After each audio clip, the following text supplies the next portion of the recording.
Did you know that 200 years ago, Philadelphia's black city within a city endured at least five major violent and destructive white mob attacks within a 15-year period?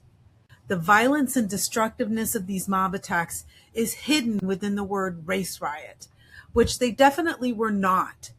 And when we start looking closely at these events, we realize that we need to tell this story differently. Hi, everybody. I'm Michiko Quinones, the co-founder and lead historian of the 1838 Black Metropolis. And our mission is to make sure that the history of Black Philadelphia before the Civil War is never erased or forgotten again, and to restore this extraordinary global Black center to public memory. And that's what we're going to do with this series. These events have been described as race riots.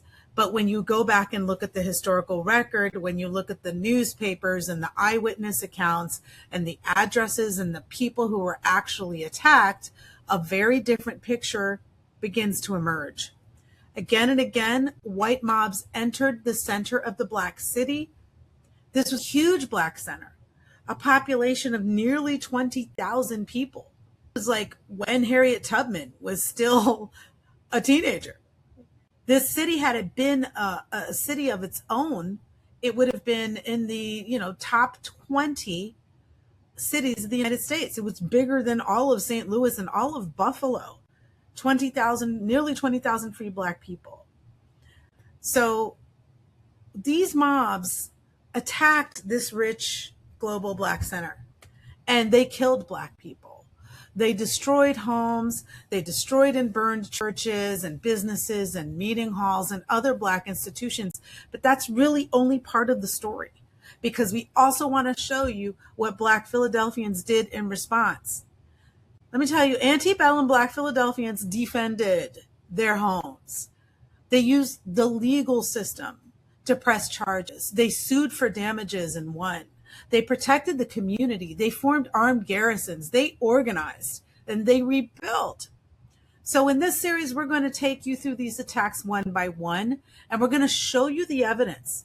We've taken the historical records and mapped these events so that you can see where they happened, who was involved, what was destroyed, and how Black Philadelphians responded, and how these individual attacks continue to weave into a much larger story. So let's get to it. We're going to start with 1834 Philadelphia. This mob attack is typically called the Flying Horses attack. So first, what I want to do is show you how to find this information on our website. So if you go to the 1838 Black Metropolis, you'll want to go to the Learn portion and then go to Mob Attacks. When you do, what you'll find is about 5 different story maps, and these will take you to the details of these attacks. So let's start with the first one in 1834, the Flying Horses attack. This attack resulted in 2 Black churches attacked. One was destroyed completely, and over 40 Black-owned homes were wrecked, with furniture destroyed, property destroyed, and residents attacked within their homes. A man named Stephen James was killed. A woman was brutalized, and another man died trying to swim across the Schuylkill, and hundreds of refugees fled to the surrounding woods. Let's get into it. This was a 4-day attack, but a couple days before the attack, James Fortin, who was a very wealthy Black man, his son was followed and profiled and attacked. And he was attacked by a group of white men who were dressed up in suits. So they basically had trousers that matched and blue jackets and the same similar straw hats. So there was some type of gang coming together and targeting a young man from a wealthy Black family. Now, he was able to escape, thank God. And then James Fortin went to the mayor and said, hey, mayor, we think an attack is coming, because there was all these people who were doing things together in the same way. And so we think that we're going to basically be attacked. Okay, so Mr. Fortin is basically saying to the mayor, you got to do something, dude. These people are going to come and get us. And what are you going to do? So that was the day before the attacks. There is a book written by a man who grew up in the Black metropolis. His name is Frank Webb, and it has a lot of story around a mob attack. And so a lot of people think that this was actually a piece of historical fiction, that he was able to talk to people who had survived the mob attacks and bring in those stories. And so we're just kind of contrasting what some of those stories were. Just like in real life, the man in Mr. Waters, who is the wealthy Black man, does go to the mayor and say, hey, I really need some help. We think an attack is coming. Now, it's important to understand that at the time, the police weren't armed. The police were just kind of getting started. This is 1834, and they're trying to figure out how they work, right? There's watchmen. When you really wanted to stop something, or when you really wanted to show state power, you called out the posse comitatus, which was, so it was the mayor who had the responsibility to do that. And that's why people were going to the mayor to say, hey, are you going to do something? So this was about a day before the actual attack. So there was also, about a day before the attack, there was this carousel. It was like a carousel. They used to call carousels flying circuses, but it was basically this carousel in this big like wooden shed. And it was at the corner of 7th and South.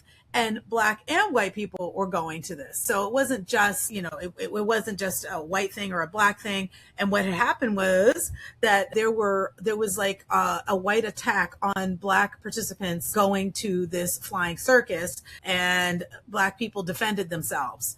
And they beat off these young white men. And you'll see that they went to the place and they were beaten off by the Blacks. That's what it says in the news article.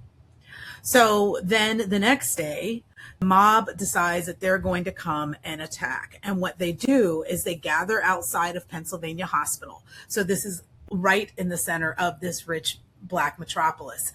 And when I say rich, I mean diverse. I don't mean like rich. I mean, there were so many different types of people, so many different types of businesses and churches and religions. And it was just rich with life and culture. So that's what I'm talking about. Anyway, they're standing at the edge of it, and they're coming in, and they decide to organize just like those 60 guys had done a couple days before. And they're coming in with like big clubs. So they've made weapons on their own, and they're going to start using them. So they start walking down 7th Street from the hospital. And as they do, they're like indiscriminately beating up Black people.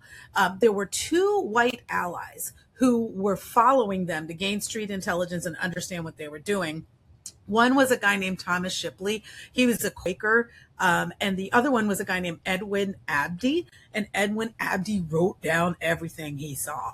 And that's why we have a lot of this information from the street level. So Shipley's following them, Abdy's following them, and they're listening to these guys say things like, let's go hunt those Black people. So it wasn't like, oh, they're just maybe upset about jobs, which is where we get into this race riot situation. People saying, well, they were upset that they were not getting enough, that Black people were getting most of the jobs and they weren't. That might have been part of it. But there was also this kind of violent, let's just attack any Black person. It wasn't like an attack on a Black labor group. It was an attack on the Black community. And so they started walking down the street.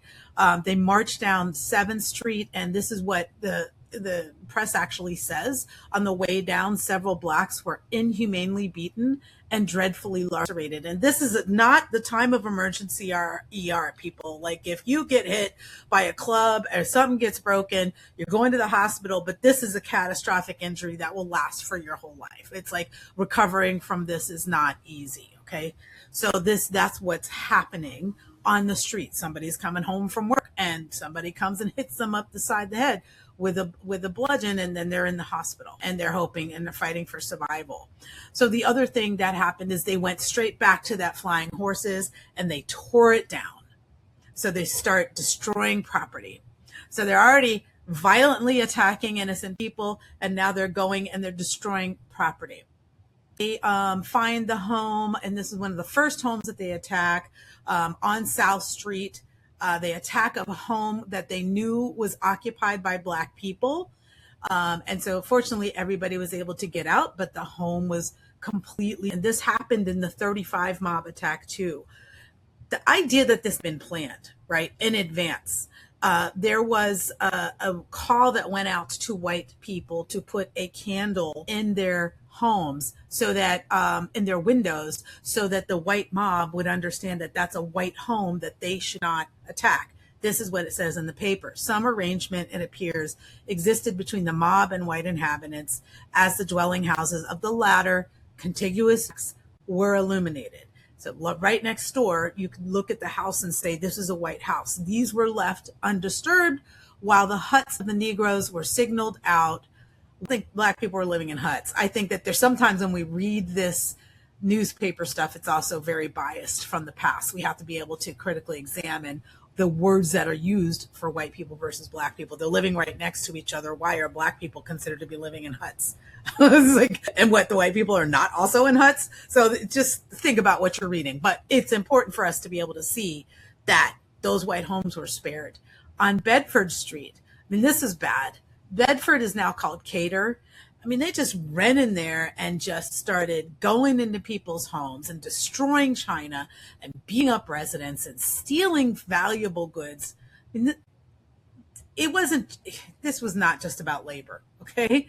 You wouldn't go into some house and just start destroying it. So what's interesting to me is all this Black self-defense. We already talked about James Forten going to the mayor. That's one form of self-defense. Then we start to see that there's a street battle that happens around 7th and South. More like about 4th and South. And there's about 200 to 500 people. We're not exactly sure, but it's basically hundreds of Black people versus hundreds of white people. And I want to say probably on the Black side, there were also white allies. So we have this basically street battle happening on South Street. Okay. So then the next day, the police come and are able to disperse it, and they start, basically arresting some people. The next day, the mob decides that they're going to continue this attack. So they start at the nighttime, okay? And they start moving into people's homes, and they start attacking the homes at night when people are asleep. So again, this planned sense. One of the first things they do is go to 7th and what was called Shippen at the time. It's now called Bainbridge. And this is a picture of the Presbyterian Meeting House, which was the first African Presbyterian church in the United States, founded by John Gloucester. And they went and they just wrecked it. They tore it down. Okay. Windows broken, interior broken, right? This is the beginning of attacks on Black infrastructure. Then we find that we're starting to see people defend themselves. So on Small Street, again, Cater Street, we're seeing that some of the residents determined to defend their dwellings, decided they weren't leaving. Instead, they were going to bolt the doors and they were going to protect their homes.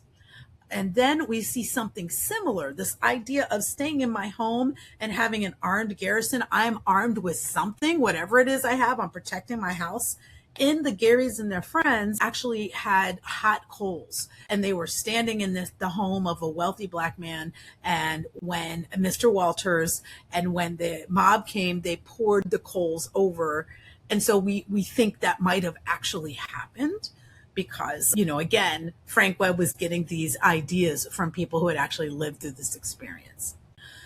We find that there are homes that were attacked and we find the details. So for example, we'll see that a yellow frame home, all the windows were destroyed, doors were torn off the hinges, furniture was destroyed, even breaking the bed screws. And then this is great. Mr. Fitzgerald, the guy who owns this home, goes to the mayor. And we found this record in the Prisoners for Trial book. It's all on the website. But he goes and he says to the mayor, this person, and he names the person and presses charges, came into my home and broke all of these things up. And that's important. This is Black people taking charge and going straight to the authorities and naming the people who hurt them. That becomes important for pressing charges later too. Now we get into some stories that are really quite hard to hear. So if you're, I just want to give like a little bit of a trauma warning. We're going to be talking about SA violence now. So this might be a time when you might want to turn off or fast forward. But basically, at this point, we'll start with this story. A woman who had escaped. She had two children and she basically ran out of the house in her pajamas. Okay. And one of the children was bleeding. And the reason we have this story is because she found a night school that was nearby. And here's the story. One poor female, frightened from her bed by the yells of the mob, fled half dressed, a baby at her breast and another infant at her side. And she runs to a schoolhouse where the schoolmaster was lecturing to an evening class. In her flight, her infant was wounded on the head, and she dragged the bleeding boy by the hand. She burst into the schoolhouse, frantic with terror, and implored refuge and protection from the assemblage within. So this gives you an idea of the terror that people were going through, just innocent people in their homes. This is the very difficult story. In this story, a woman who was already mourning the death of people in her family. So she was in her home, and there was a coffin with a man in it, and there was another dead infant. And we don't know anything about that infant or why both of them were dead. But when the mob came into her house, they threw the dead infant on the floor. In one house, there was a corpse which was thrown out of the coffin, and in another, a dead infant was taken out of the bed and cast on the floor, the mother being at the same time barbarously treated. And that's 19th century code language for SA. So this was very, very serious business and very violent. This woman was an elderly woman who recognized the voice of the man she washed for. So basically her employer. An elderly woman, possessed considerable acuteness, gave me a very clear account of what happened. The door and the windows were forced in. She's in her house and people are pushing in the doors. She hid in a closet where she saw everything that took place. She had some money, they took that. The furniture was destroyed, and then several men in black masks and shabby coats searched to find even more. So they not only were destroying things, they were stealing things. And she recognized one man's voice. And this man was the person she washed for. So the next day, she went and laid her complaint before the mayor. Again, taking a sense of justice for what has happened to me. Instead of, I'm sure it's also very traumatic, but also being able to say, okay, I'm going to stand up for myself. So she went to the mayor's office and filed charges. This man, Charles Akers, also filed charges. And so we have that in our mob attack statistics. And so now there's just a whole lot of homes that were destroyed. And I encourage you to take a look at this and to read the original sources that are in here. And this is our other very traumatic story. So in this one, Edwin Abdi writes, he sees the blood of the former victim I saw on the ground where he fell. This was on Pemberton Street, which was called Baker Street at the time. Stephen James was about 50 years old. He was living with his wife and his two children. And when the mob came, he left his house to draw them away from his family. And in the melee, the children were put under a washbin so that nobody would see them. And then the wife hid further behind in the yard. And so she's watching this washbin and watching these men and hoping that they're not going to attack her babies, to tell the babies to be still. It says, when she concealed herself behind it from her pursuers who were hunting for her in the yard, she declared afterwards that the tub on which she kept her eyes fixed moved convulsively as the babes within trembled with fear. Not a cry or a sound issued from it. You have to understand that as these children were trembling, their father could hear their father being beaten to death. He died about a week later at the Pennsylvania hospital. We should also talk about Daniel Williamson. Oops, I skipped over that one. So he was, Daniel Williamson was said to have been formerly enslaved or a servant of General Washington. He had a house and everything was destroyed. The windows, furniture, the press said not even a chair or glass was left. So these are just more stories you can read about the homes that were destroyed and the people that were affected. And this is pretty sad. This man and his wife and his child. So it's a little bit of a refugee movement, people leaving Philadelphia in fear. He was drowned. He was seized with cramp. So trying to swim across the Schuylkill. And he had just enough time to deliver the infant to his wife on the other side, who was standing on the bank. When he sunk beneath the water and yielded to, quote, a death less cruel than the destiny which awaits so many of his race. And of course, there were refugee shelters that were set up in Camden. People were ferrying over or taking boats and just getting out of the city. This is pretty sad. The mayor, who had been told this stuff was going to happen, really didn't even support Black people being in the almshouse.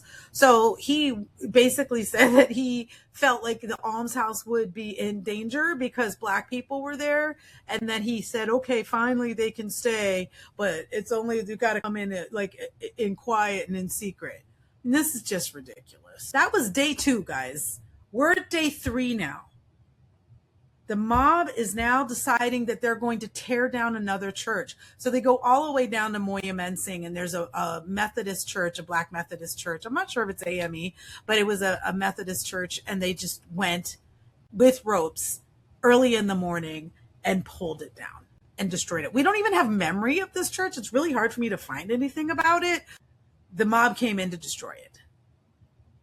Terrible. And then they went and destroyed 9 homes on Vernon Street, which is now South Hancock Street.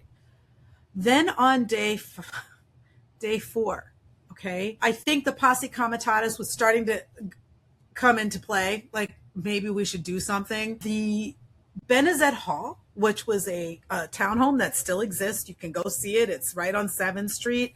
This was used for almost 100 years for the Black community, and it was at this time used by the Hiram Lodge of the Prince Hall Masons, which was the second Prince Hall Mason lodge that existed in the city. And they were like, no, you're not going to do that to our lodge. And so they basically sequestered within.